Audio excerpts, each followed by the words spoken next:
Whew. Good morning, guys. Welcome back to our channel. Baba, good morning.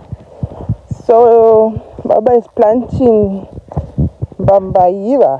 Koya aitanzi munozipeta wani? Zvokupeta futi Zvokusunga. ndikasunga ndichisunga mbambere inangozofunga kuti imo umu ndo munobuda marutu.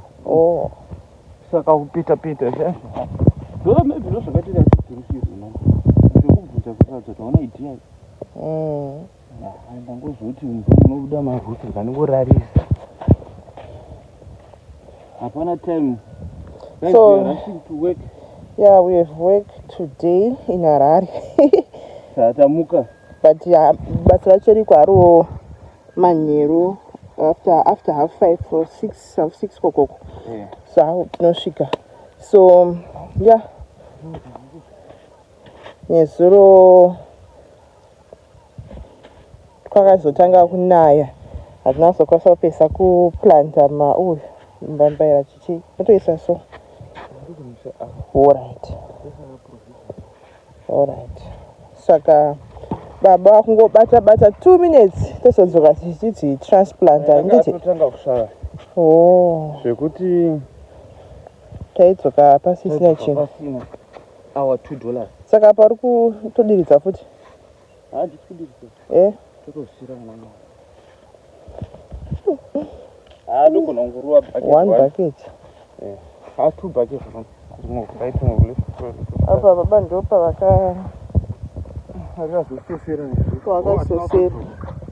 So today we'll try to vlog with you. Tichifamba tese tichienda kuHarare. Mupo muredu ngoti wakanaiwa saka habo. Tiri kuruka lively.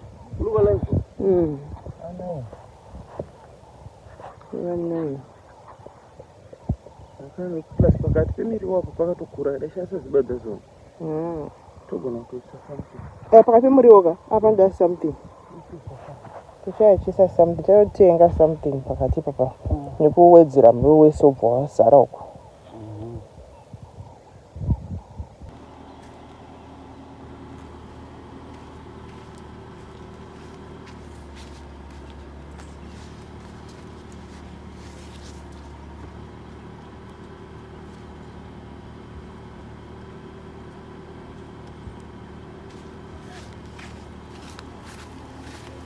Gates locked.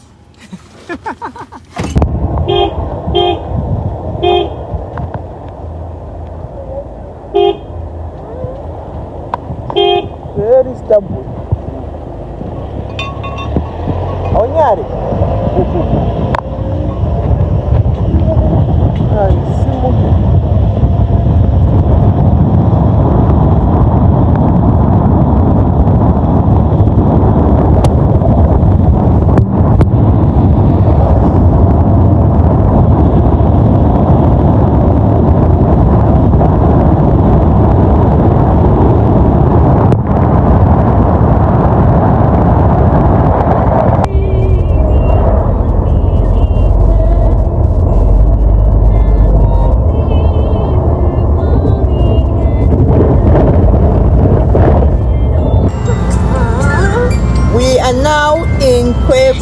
Takumbosiya sisimati pakwagogo avo handikamati kusara nagogo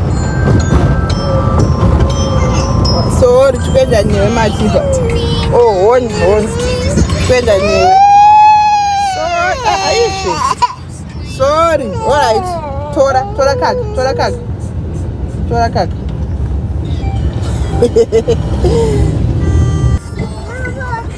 alright.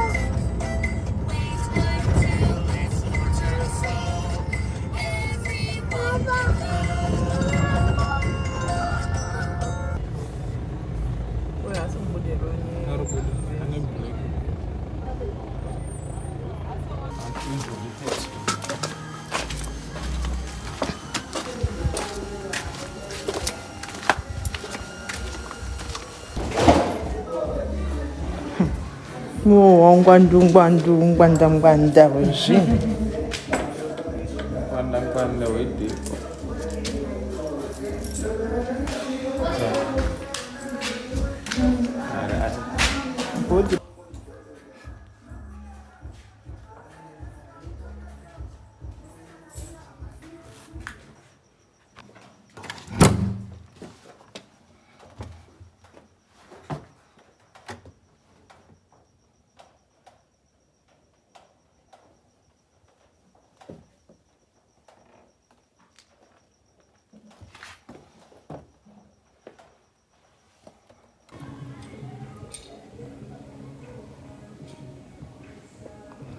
So this is where we are renting one room, same area.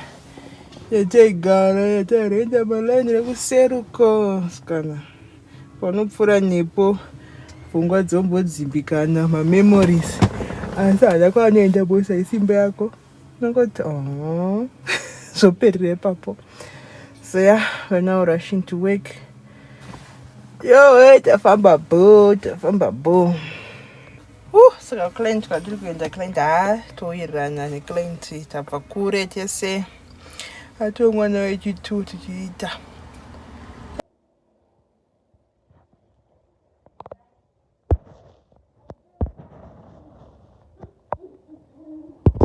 Good morning, guys. So we just woke up.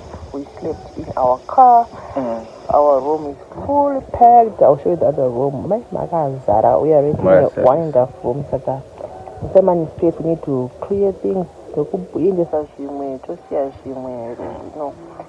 space but sometimes we still haven't decided yet we are very close to making a decision.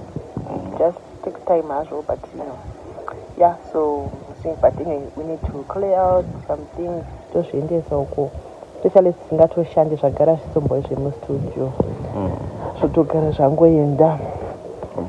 So yeah, so I think this week we are going to try to roll chitariswe chichizo pane mapasta 2000 mtawa probably go together kunaka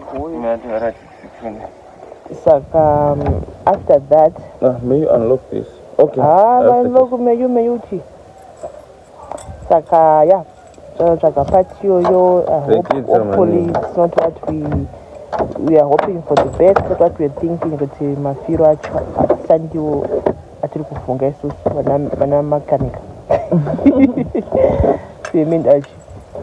So guys, apanda mabori just woke up guys. Saka tatanga tatokufunga nezvenyu tisati update amoti video rakazokumira pakunyazwa manheru change nyika nenyu ndiyo pati yatikapiwa nachitove asekuru kuti vakabvisa ndo painge pairova neoiri richichi asi vakati inogona kumuka asi I'm not sure about the crane shaft. Mukakwanisa kuwana part iyi pamoenda kuharare zvinozogona kuita saka we don't know. Machitambofundira makanika aimbotitira rori akati unoona kusvika 120 120 kwaichi highest chinoita 190 amen. Saka ichichi inenge iri kuzvi-1 something uku, so taizochitsvaga chanochitsvaga munaka kuve and we'll see kuti chinoenda chichifamba sei because chinofanira kumuka asi crane shaft kana meno kana yazoita bogus or something tozosumira mberi. Mazvinzwa ndo patiri now panhau yetrack, so we'll get that fixed tomboona. So at least it's also pfungwa dzinzadza totudzwa kuti engine yakatofa yakata yega hapana hapasitorina it's dead plus tava tangopinda mukadepression kuti hatinazomboita very keen on da kuigadzirisa early chichi but tazoudzwa kuti tisarare nezamuka hatisarare nezamuka watiite action neupenyu because yangu ukaita give up unoitira kusvika riniko life ndeyako. But I think depression was kind of creeping in on us as well. So kuti pane moment kaunongoda ka give up yakuti adivesiya zvakubowa mani chikwe chochi kind of thing attitude ndo yanga yatopa kuti wakungove annoyed. So guys, today we have work saka da kugadzirira the weather yacho neyemwari wangu katikasikatirongedze zvinhu before kwatanga kunaya because hazvizorongedzeki.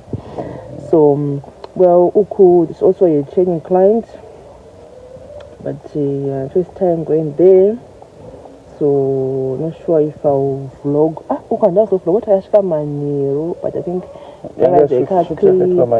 Yeah, should check it for Maniro. But anyways, guys, that's what's up. So, I'm hospitable. Maybe to button after week.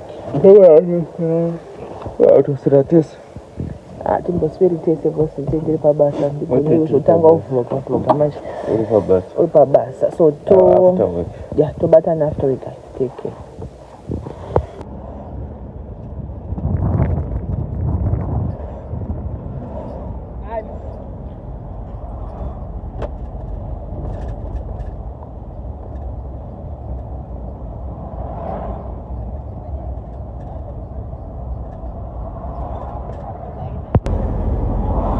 Chingona Willowville industrial area.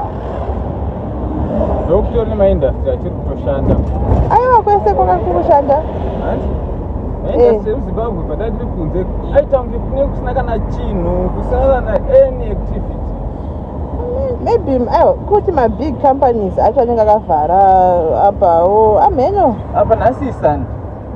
Handizvotaura zvasipa zvinoswera anyway chingoona guys zvehurukuro zvandisingatonzwisisewo ka asi Sunday vanhu vakavhura vanhu vakushanda Sunday zvavo kashomawo kuti maSunday zvinhu zvinge zvakavhara maybe unongoenda kuchechi wodzoka kana utori pabasa acho hauendi unotoenda muSunday unenge uri off Sunday aurienda kumachechi eSaturday. Zvakutaura izvozvo zvoitwa nemurizi wekampani ndiye anoenda ozouya vamwe vanenge vatouya kare pabasa oshanda mahalf day kana amene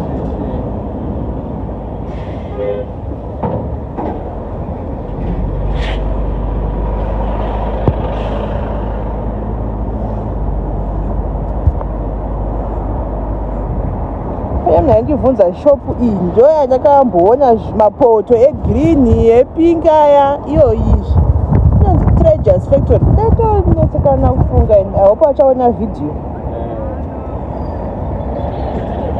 station adira what's there chicken is everywhere chicken is taken over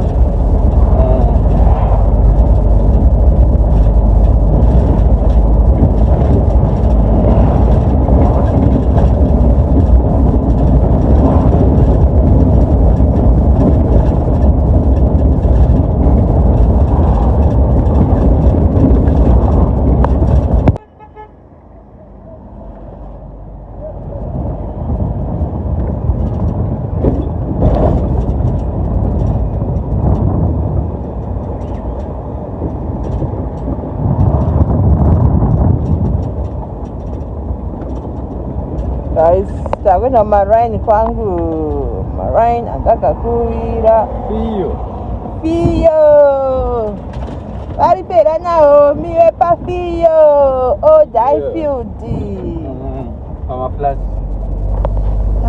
yaya ana anonzi machikwa maflat eodaifield ndeari kwakutanga yataigara ya kumberi uko esari nawo ilovhiwa but andazati tinokwaenzani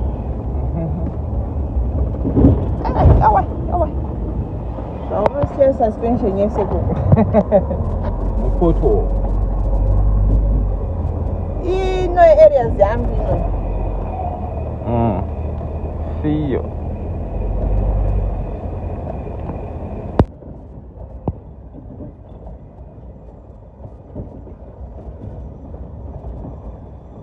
maflats ndakambomagara epaorder field ndakagara kubudiriwo flats kurerwa mumaflats chaiko kurerwa mumaflats yaizvo excuse the bumpiness huswa ndaiga nende fra ndo area dzangu inoi fiyo twatakona areas yangu takutosvika pafamily house ndaigara mudhara wangu asati sazvaringani chiri kutambura. Mwari akatiblesa. Kutora mafamily house akakosha. Family house yakatokosha. Munofamba nefamily house kana zvinhu zvakaomerawo mwana wako haave kutangira svika zvinhu zvake zvabatana.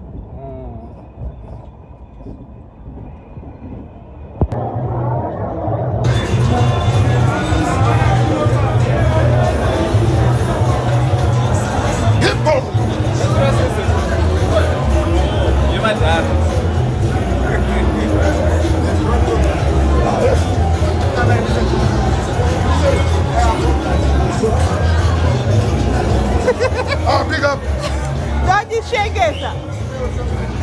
Over.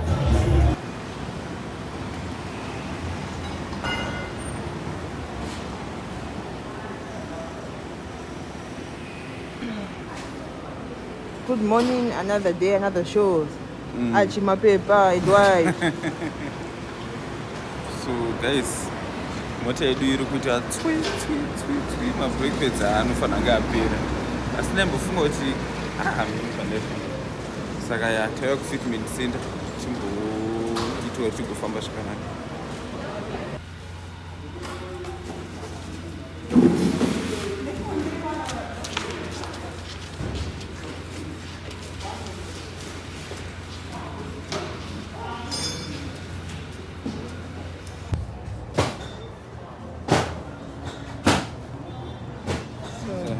Tauya kusearch yedu tombotangira apo. Search begins.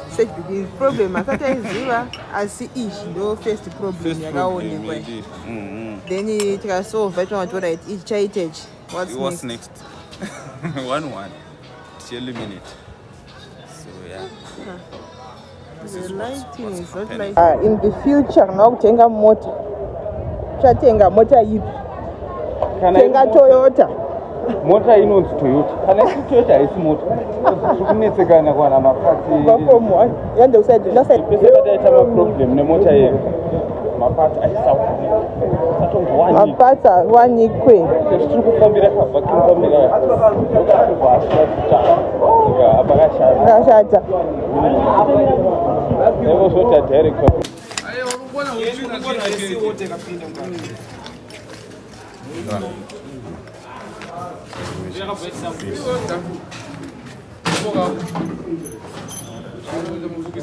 So madira. Sa supply ndi kana yakasiyana hainopinda.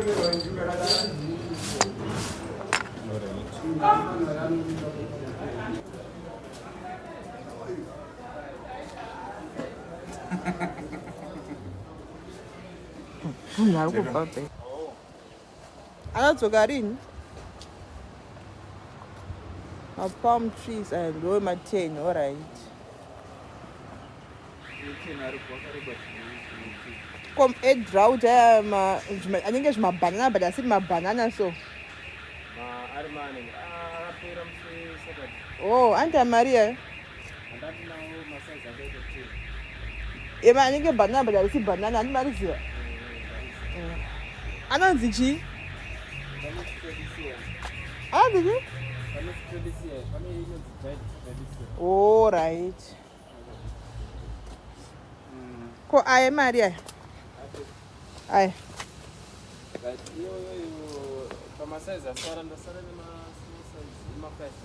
Do I?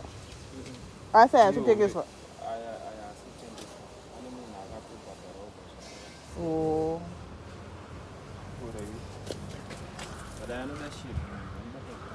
Anda pa front. Ali pa zuwa. Samusina mafruit trees. Yasi mu avwera. Akatengwa. Oh, I see graphic. Inotora how long? 6 years. Ndo painozvina wabereka. Intamari? Ma5. Saka ba makore mangani? Izvozvo apa makore mangani? 2 years. Iri pa 2 years, asi vanhu 4. 4 years. Yeah. Munomaita zvarirevi magraphic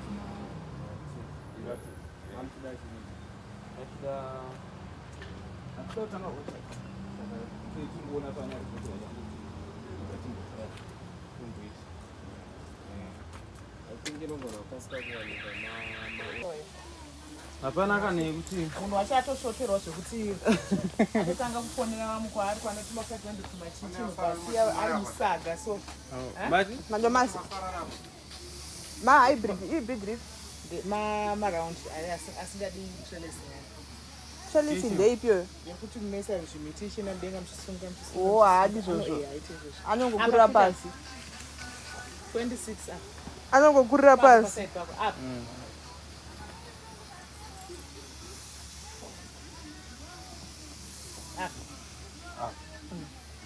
26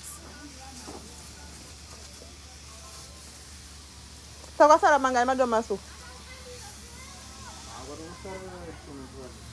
$100 15 kana orai anokwana 15 kana muri bona kandoisa chia napa mari 5 cabbage naumboisandi tsunga ndiifarirei tsunga unefarira ndiifarirei bonasa kana cabbage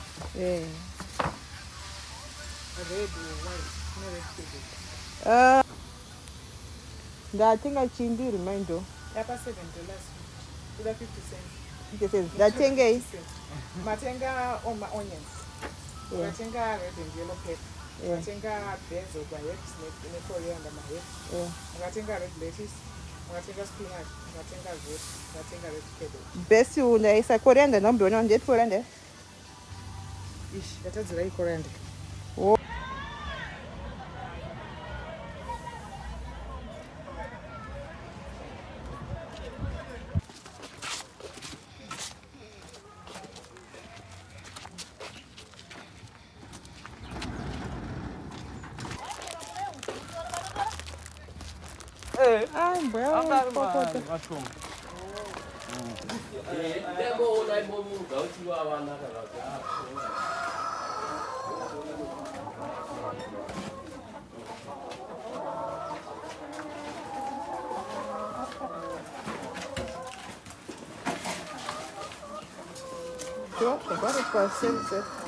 sa iri project rehanzvadzi yangu anonditevera vatete mamagumbu vairo sister akatanga project yake rehuku adai anga aripo ngoti nhasi tauya asipo achazonyatsokuudzaiwo mayoung farmers she's a backyard farmer shiugrow atotanga nekushoma shoma izvezvi dzatowanda asi pachiri nespace so guys vanoda mazai vari kukwekwe or vari anyway anotumirwa support my beloved sister toda kuti pese muzarongo mari waniki mabasa runetsa muzimbabwe izvi ndo project rikuramisa nzanzibar so guys support she's very young dai yangu aripo wari okay ndavachakudzai zvakawanda chavaisafotora kayangi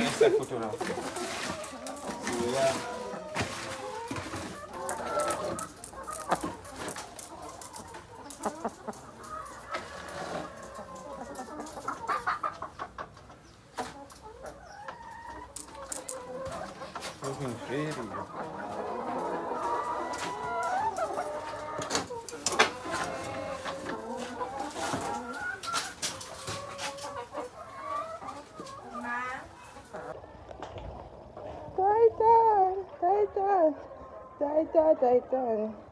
Titan.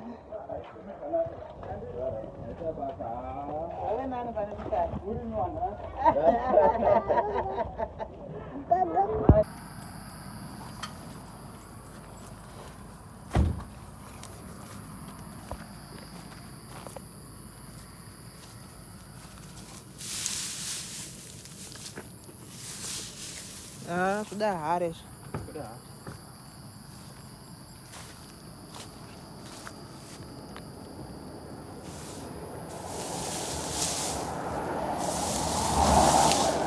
Guys, mbotsvaka mahuswa akadamburwa nekanzuru musaidi merodha zvino ari kutoda hara vedu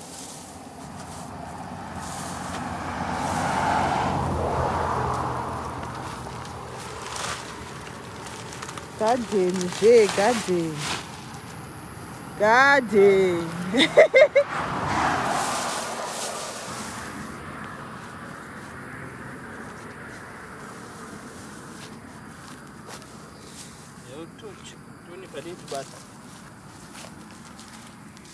Nada kuita usho. Nada kuita.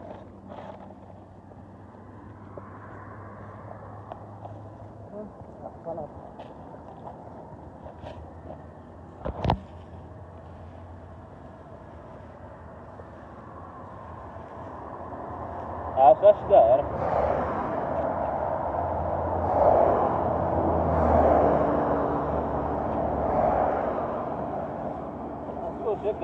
Zvegadheni nemitiwo. Asi Hara would have been perfect. Hara nikuya Muscat.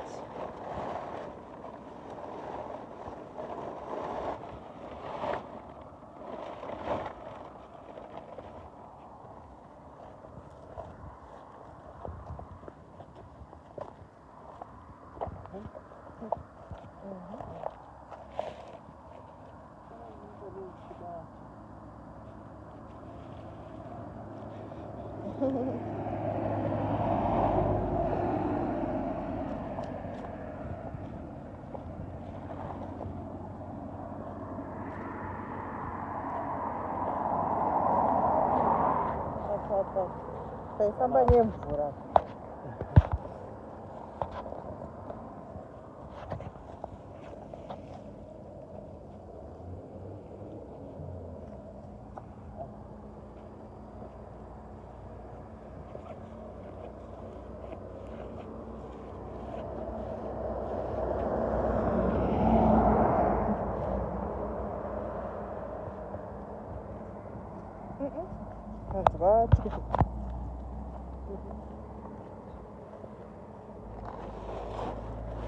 Zvaita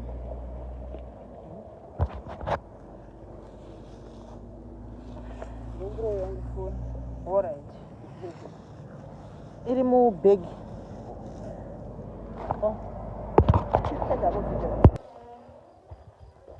Achi. Alright, waikoko.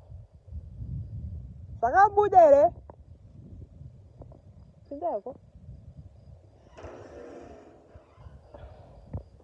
Achunge mwana mudiki kutosvika neku. Hi guys. Long time kwandona face yangu. We are now home. Baba tosvikira kugarden. Tarisa masidzi, tarisa muriwo kuti wakadini. Kuti handete zotasava kwava kuseni. Yuwi. Nangade. Ati nanatogadzikana. Regai zviende. Ndoda makuseni. Kurinda rumwe nenyoka ikoko. Ndoda kuona tumuriwo. Idzi. Dzakubva. Kubva unosafira. Dada.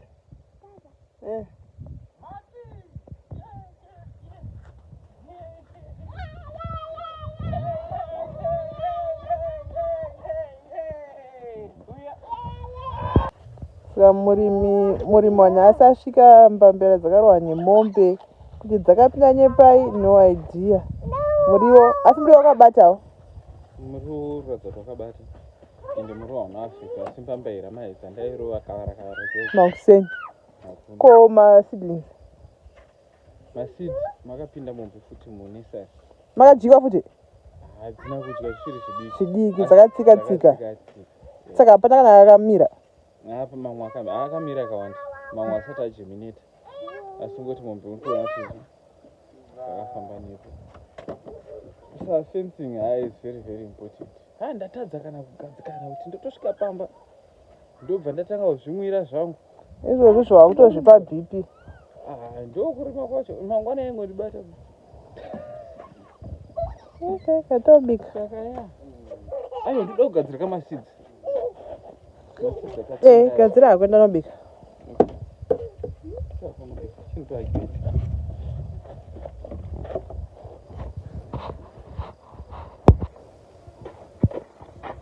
Guys, satada kurongedza maseeds. Tatenga star. whatever tomato asi randiride manyanzanzi ndeanokukuwa riri pasi risingandemudenga nazongotenga kuti nasisina time handitorina then basil then eggplant then coriander then this is what ruby ball cabbage. What's that? Red cabbage. Okay.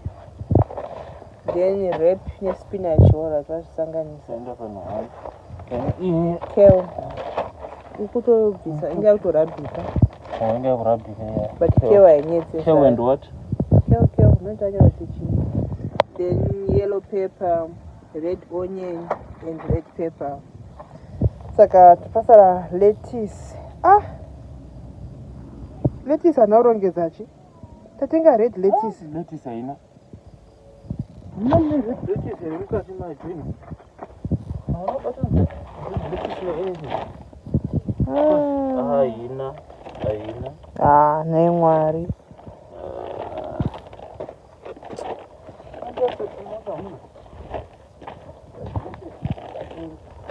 Tatoitenga. Amunaka. Amuna? Zvazenge zvawanda. Apa kuHarare haukwanisi kudzokera. Meno. Ndochi ichocho. Zvobohwa.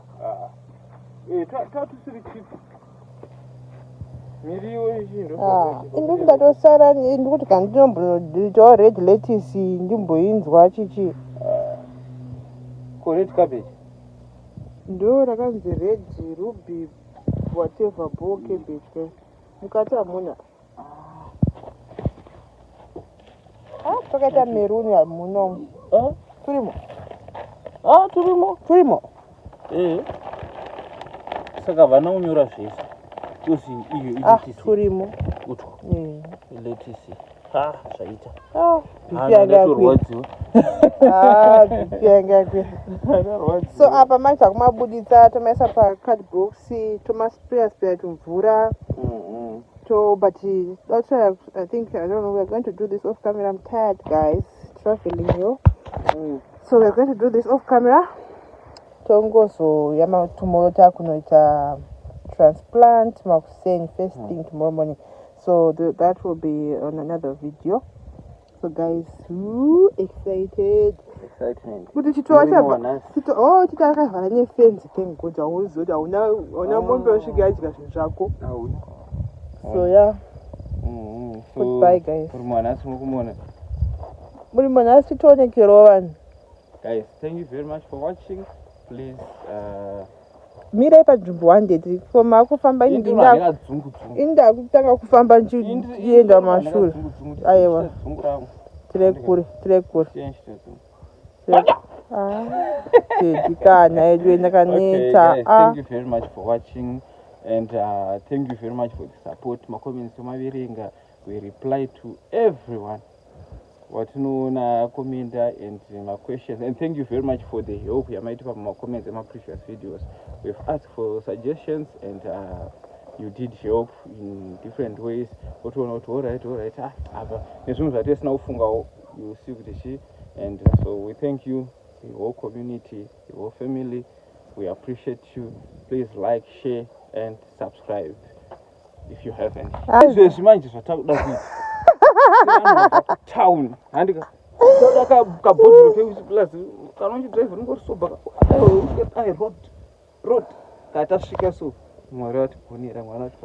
Amen. Now we need to celebrate the life.